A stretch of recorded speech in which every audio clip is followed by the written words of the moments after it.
Hello, this is Robert Caudell, and you are listening to Think on This. Today I'm reading Titus chapter 1, verses 7 and 8. For an overseer, as God's steward, must be above reproach.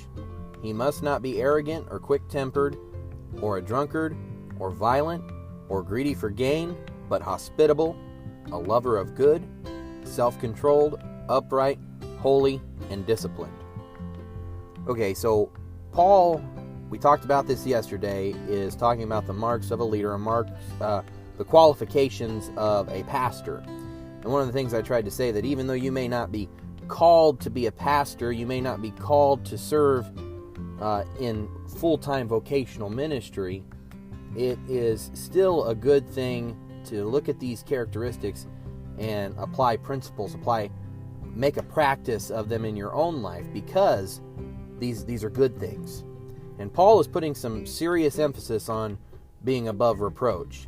Verse 7 shows us that it is critical and it's commanded if we are going to faithfully serve in the ministry. Now, let's work through this list real quick. Arrogance is a subtle sin that can creep in because people like to think highly of themselves, and they can get very angry when they're told that they're wrong. The proper attitude, it's the opposite, should be one of humility. That response is also appropriate for someone who is quick-tempered. If you find yourself getting angry without much effort, it's time to do a self-examination and find out what's the root of the issue. Even if you have a good reason for being angry, if you're not controlling yourself in your anger, it's something that needs to be dealt with. It needs to be dealt with in order to effectively minister to others. A very big problem in today's society is the alcoholic epidemic. You see, Paul mentions being a drunkard or being drunk. It's infiltrated most homes, the workforce, even churches. What I mean is it's socially acceptable, even praised, to get drunk and act foolishly.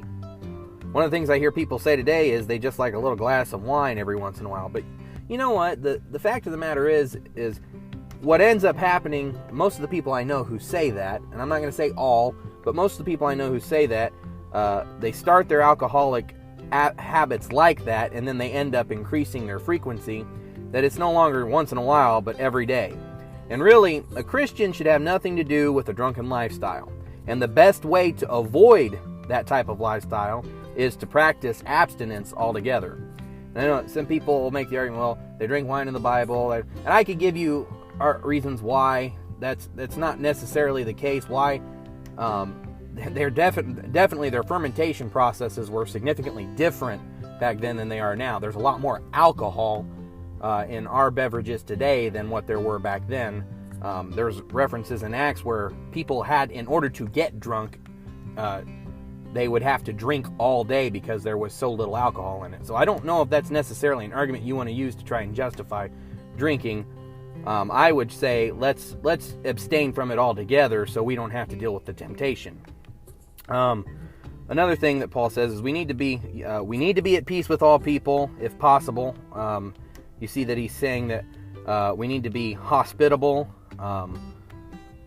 We need to not be violent. We need to be, and then the response to that is we need to be at peace with people if it's possible. Obviously, we live in a rough world.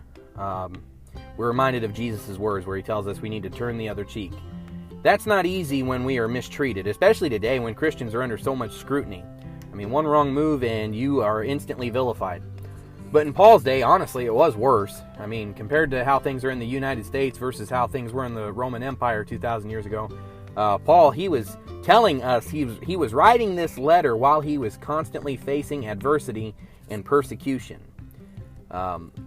We see that we shouldn't be greedy. Christians should not be greedy. Among pastors and congregations, there's been excessive amount of taking when there should be an abundance of giving. Attendees of local churches, they have their minds bent toward what can I get out of this place rather than how can I serve. And, pastors, usually in mega churches, they push the lie that their attendees their lives will improve dramatically as long as you keep giving them money. That's not how it should be.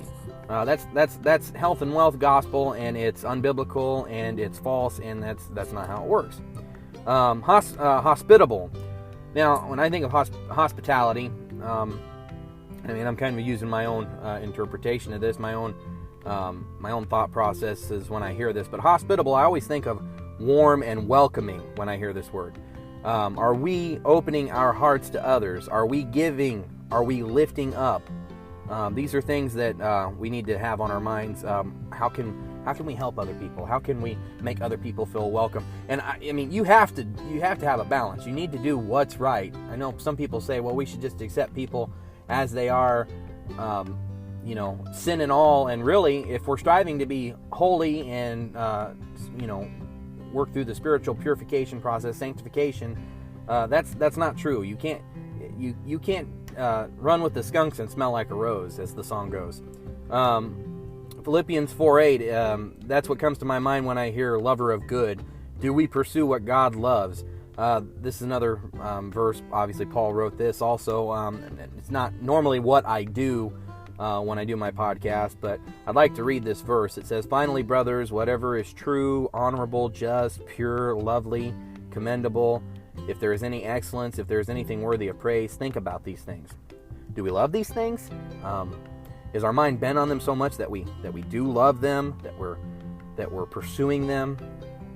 That's the verse that comes to my mind when we think about lover of good. Self-controlled. Are we controlling our impulses? Do we respond rather than react? And that's got to do with emotions. Do we restrain rather than indulge? That's got to do with bodily desires, maybe even intimate desires. As human beings, we have appetites for, we have hunger appetites, a hunger drive. We have a sex drive. It's like, are we doing what's right when concerning those things? Do we restrain rather than indulge? Upright. Are we focusing? That's what he's getting at here. Are we focusing on the things of God and not the things of the world? Holy. And this kind of all plays into this right here. Are we striving for spiritual purity, or are we allowing ourselves to be contaminated by the world? And then disciplined, which kind of works with self-control, but Paul obviously mentions it here. So what's he getting at is where you're conditioning yourself. You are making yourself into something better. You're not lazy, but you're actually doing something that's profitable with your time. So this is as we continue the list of qualifications for pastors. I just want to remind you, these are things that, even though it's specific to an occupation in the church, it does not necessarily mean you cannot practice these. And a matter of fact, I'd encourage and even plead, hey, make this a standard practice in your life. It's pretty important. And Paul, like I said, is putting some serious emphasis on being above reproach, and that's what we should do as Christians that love the Lord and want to please Him. This is Think on This with Robert Caudell. Thank you for listening.